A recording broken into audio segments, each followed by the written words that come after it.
Hello, my name is Mariah, and today I'll be talking about situational leadership, contingency theory, and relational theory. I will also be talking about my personal leadership philosophy. So to begin, situational leadership is an attempt to demonstrate the appropriate relationships between the leader's behavior and a particular aspect of the situation. So for me, it means that I'm really relationship motivated, whereas some people are really task motivated. So for example, let's say we're in a group doing a group project. When I'm in this group as a leader, I'm really determined to make sure that everyone has the equal part in participating. I want to make sure that everyone's feelings are okay, everyone's doing all right, everyone's really involved. Whereas a task motivated person goes into the group saying, okay, what's the fastest way we could get this done, and who's the best at what they're going to do. So for situational leadership, in situations, I really put my relationships with my followers before how we're going to get this task done.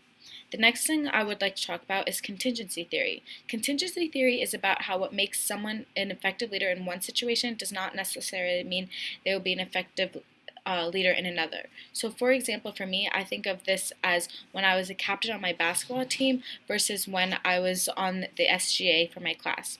So on the basketball team as captain, here we go with relationship motivated, I really wanted to make sure that everyone had a say on the team. So the first thing I did as captain, as our first practice, I got everyone together and I wanted everyone to say their goals for this season, the goals for the season as a team and the goals for the season individually, so everyone could see what everyone wanted out of the season.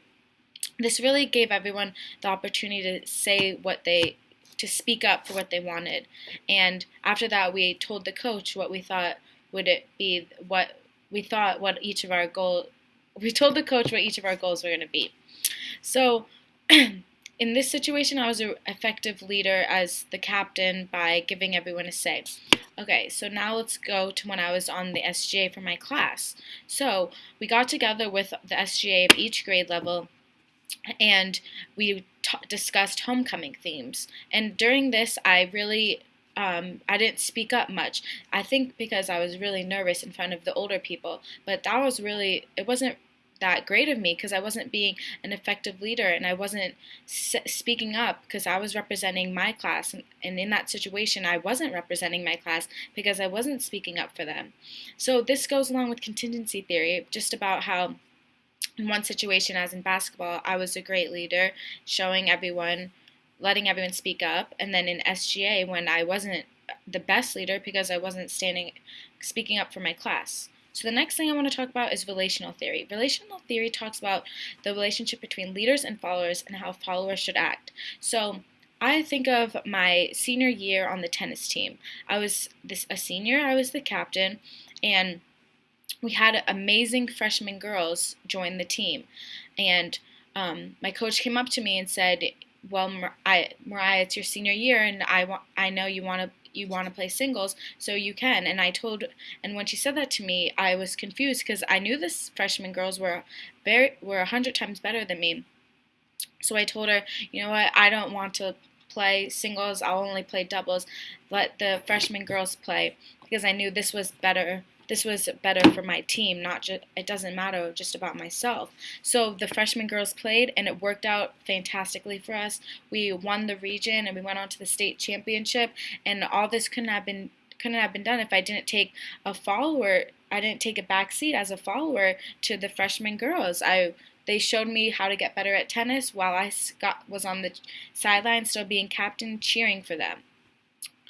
So my personal leadership philosophy is to be fair and reasonable. I want people to follow me because I set a good example. I've served as a leader in sports teams, and then one in which I was elected to serve as a president of my class of a local chapter of a national mother-daughter charity league. Although both situations was different, my leadership style was still the same. I listened to the people I was leading, and I made decisions based on their input. I also believed in transparency and communication. I led by example.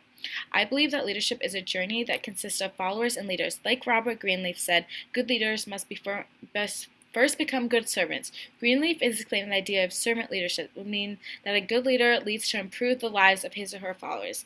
The idea of servant leadership plays a major role in my personal leadership philosophy because I lead to help the lives of my followers, not to benefit myself. I also strongly believe in a well-rounded community. I think the best way to achieve the community is to have a leader that takes into account their followers. The idea of servant leadership is beneficial for both the leader and the follower. Servant leadership is beneficial for the follower because the leader is taking them into account, and servant leadership is beneficial for the leader because they are being respected more from their followers. So over the semester, my leadership philosophy hasn't really changed, except during the semester, I was able to understand better what exactly my leadership philosophy was.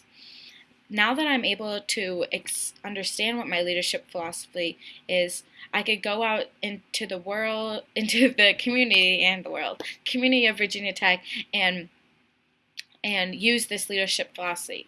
So now that I've reached the end of LDRS 1015, I'll move forward with my leadership philosophy by getting more involved in campus. I will use my top 5 strengths, which are arranger, achiever, futurist, positivity, and focus, to find something on campus that I can use my top strengths the most effectively. This will allow me to be the most successful I can in my leadership activity while here at Virginia Tech. Thank you for a great semester, T.